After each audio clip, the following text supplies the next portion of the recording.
നമ്മുടെ ഗോപു തെറ്റൊന്നും ചെയ്തിട്ടില്ല സുഹൃത്തുക്കളെ, തെറ്റൊന്നും ചെയ്തിട്ടില്ല. നമ്മുടെ ഗോപു റാബി വിളകൾ അന്വേഷിച്ചാണ് ലിൻസിയുടെ വീട്ടിൽ പോയത്. ലിൻസി ഉടനെ തന്നെ ഗോപുവിന് ഒരു നമസ്കാരമൊക്കെ പറഞ്ഞു. ആ നമസ്കാരത്തിൽ നമ്മുടെ റാബി വിളകളുടെ കാലം കിട്ടും. November to March. നവംബറിൽ കൃഷി ഇറക്കി മാർച്ച് വേനൽക്കാലത്തിന്റെ ആരംഭത്തിൽ വിളവെടുക്കുന്നു. അത് എന്തൊക്കെയാണ് വിളകൾ നോക്കിയാലോ? ഇപ്പോ ഗോതമ്പ്, പുകയില,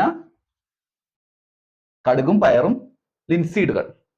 ലിൻസീഡുകൾ എന്ന് പറയുന്നത് എണ്ണക്കുരുക്കളാണ്. ഒരു പ്രീവിയസ് ഇയർ ചോദ്യമായിരുന്നു ലിൻസീഡുകൾ ഏത് കാല വിളകൾക്ക് ഉദാഹരണമായിരുന്നു എന്ന്. അപ്പോൾ ലിൻസീഡുകൾ എന്ന് പറയുന്നത് എണ്ണക്കുരുക്കളാണ്. ഗോതമ്പിന്റെ ശാസ്ത്രീയ നാമം എന്തായിരുന്നു സുഹൃത്തുക്കളെ? ട്രിറ്റിക്കം ഈസ്റ്റിയം. ടുബാക്കോ ബോർഡിന്റെ ആസ്ഥാനം എവിടെയാണ്? ഗുണ്ടൂരാണ്. കേന്ദ്ര പുകയില റിസർച്ച് സെന്റർ രാജമുദ്രി.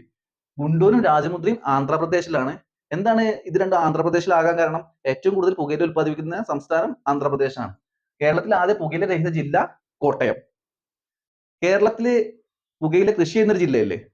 കാസർഗോഡാണ് പുകയില കൃഷി. എണ്ണക്കുരുക്കളുടെ അധിക ഉത്പാദനം അറിയപ്പെടുന്നത് മഞ്ഞ വിപ്ലവം. സെയ്ത് വിളകളും കൂടി പറഞ്ഞു പോവാം നമുക്ക്. സെയ്ത് വിളകൾ ഏതൊക്കെയാണ്? പഴം പച്ചക്കറികളാണ് സെയ്ത് വിളകൾ. പഴം പച്ചക്കറി ഉത്പാദനത്തെ അറിയപ്പെടുന്നത് മഴവിൽ വിപ്ലവം എന്നല്ലേ? അന്താരാഷ്ട്ര പഴം പച്ചക്കറി വർഷമായിട്ട് ആചരിച്ചത് 2021. ഇതുപോലെ 2 മിനിറ്റിൽ നമുക്ക് ഒത്തിരി ഫാക്റ്റുകൾ ലോക്ക് ചെയ്ത് പഠിക്കാം. കൂട്ടുകാരെല്ലാവരും കൂടെ കൂടണേ. അടുത്തൊരു കോഡുമായിട്ട് പെട്ടെന്ന് വരാം.